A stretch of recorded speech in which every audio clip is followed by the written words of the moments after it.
Good morning. Welcome to another episode of Feed Me Friday. I was thinking, I've got a lot of things to say about beef. I got a beef with beef.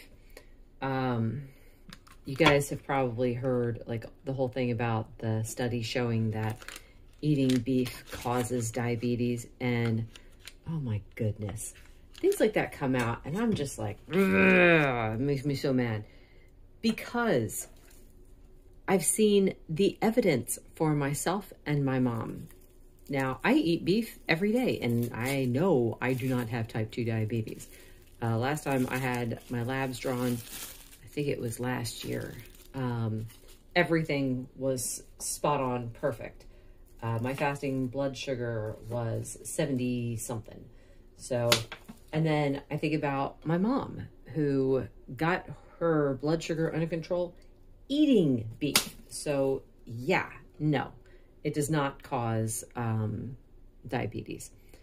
And I, listened to several people talk about it, like Dr. Barry, and it's like that idea of those, what are they called? The epidemiology studies or the food frequency questionnaires, like, well, how many cups of beef did you eat in this certain amount of time? And it's like, who measures things like that? And it's like, who's going to actually know? I track my food and I still couldn't tell you. I mean, when I say track, it's like I just write it down. That's all. I don't write down amounts or anything. But it's like I couldn't even tell you how many cups of meat I've had in the last week, let alone, over the course of a year, which is just, it's so stupid. And I can't believe that they published the studies like that, oh, well, we can tell for sure it's a solid 100% that people are getting diabetes from eating red meat. So yeah, that's my beef with that beef.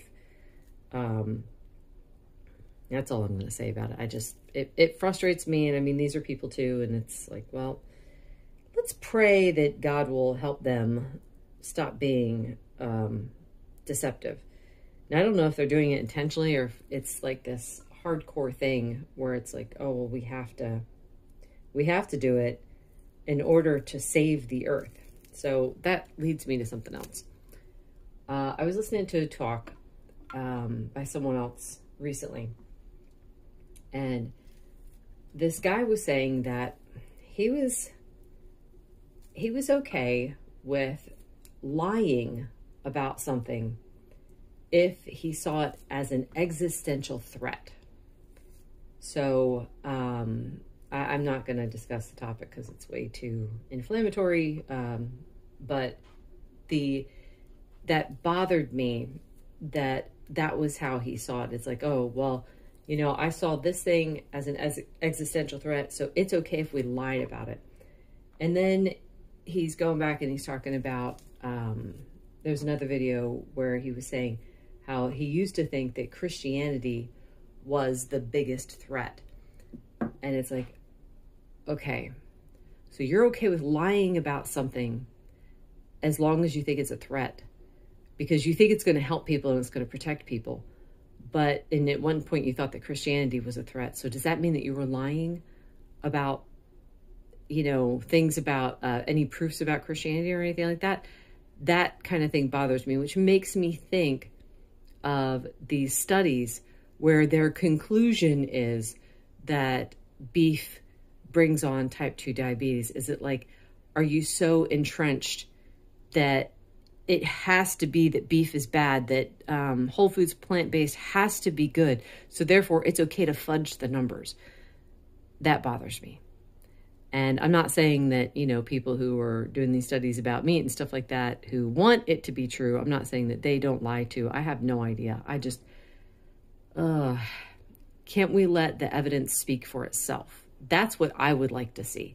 You guys put, here's what we found, and here's all of the information. Okay, now you guys decide, what do you think? Wash my hands. So my other issue with beef, and I think this is weird to me. So last year, that's right, I'm going back that far. last year I had wanted to try to do beef, butter, bacon, and eggs. And for about, I think it was 4 days, that was all I ate. And I got so sick. I was hanging over the potty. Just, oh my goodness. I felt so awful. I know people out there who like it like this. I do not. I'm going to cook it more. Ugh. It's not to my taste. Anyway, so getting that sick from eating only beef, I'm like, well, I guess I can't eat only beef. And let's see, that was last summer. So now that was the first time that had happened.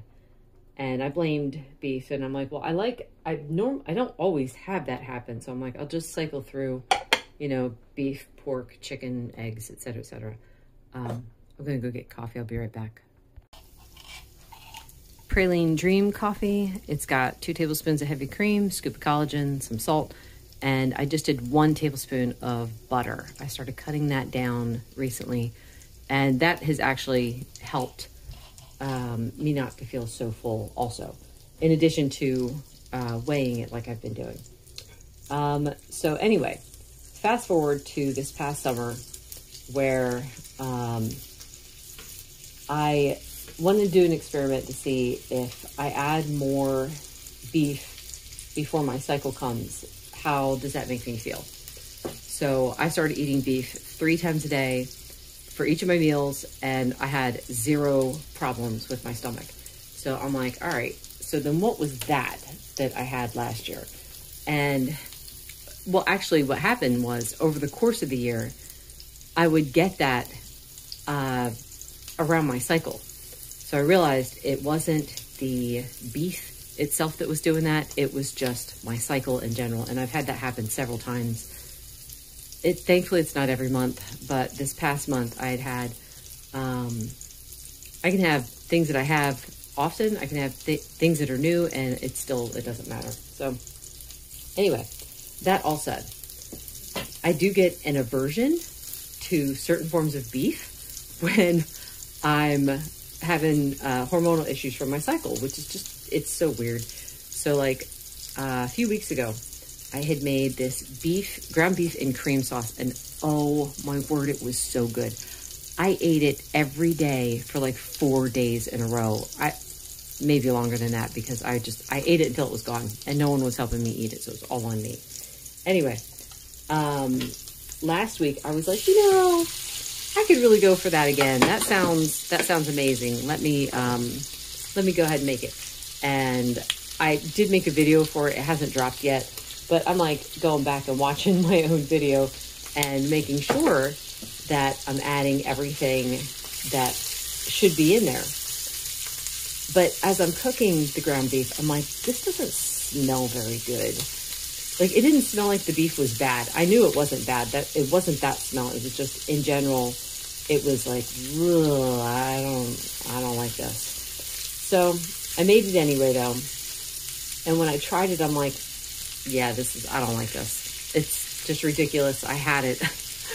I had it, and I could eat it every day, and now it's like, I don't like it. So I saved it, and I took it over to my sister-in-law's house. And because I knew there was nothing wrong with it, but I'm like, this is going to prove whether or not it's just me and my hormones. So I took it, I spread it out on a pan, I put some Parmesan cheese on top, some mozzarella on top, and I baked it.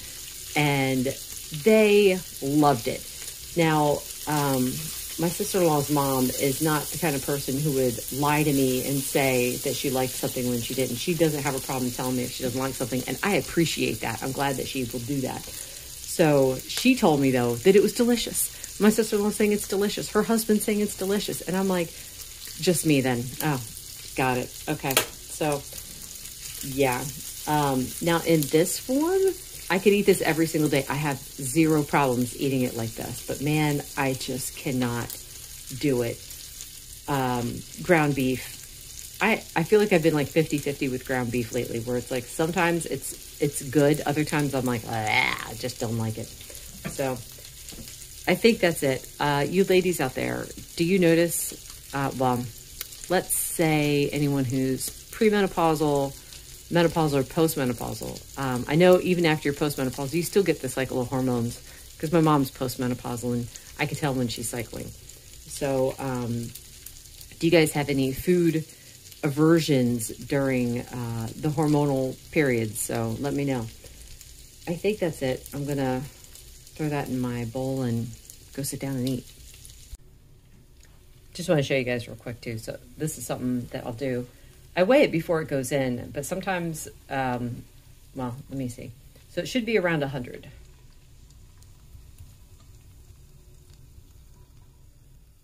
$83. And that's even with me scraping the pan. So in order to get it up to 100, which I know I'm just being anal here, but I want it to be 100. So I'm gonna throw in some butter.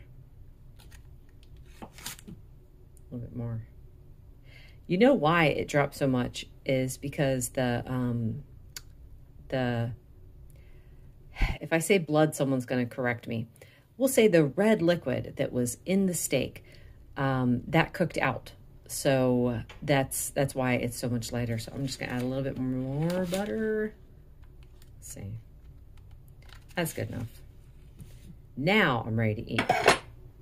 It's about 11 o'clock. We've got lunch. This is the sausage bites that I made. The recipe is coming for these. And this is one whopping cup of coffee. I took my mom out to get an ultrasound this morning and she treated me to a cup of coffee. And I can't ever get a small cup. I always have to get a big one. But it's funny because like drinking it's a bit like water. So I have to come home and I got to add like the butter and the collagen and some salt. And now it's just right. But I was thinking about how tiny of amount of food this looks, especially in the big bowl. And it's about 70 grams. But just know, if I'm hungry, I eat. So I'm not starving myself.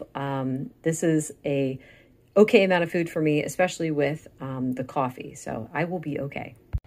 Dinner is going to be meatloaf minus the nightshades. I just mixed up most of the ingredients and then separated out mine and then added the rest to the rest of the meatloaf.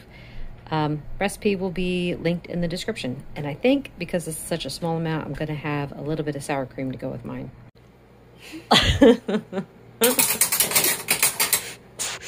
Oh my goodness. Get out of here. This is my last item of the night. It's some mozzarella and ricotta, about 50 grams, and a boatload of pepper. This is going to be it for the day. It's kind of weird because I'm not actually hungry. I just feel like I need to eat something. So I'm going to go with that feeling and see what happens. Thank you so much for watching. Thank you to everyone who takes a moment to comment. This video has been brought to you by my faith in God, who has everything you need and nothing that you don't.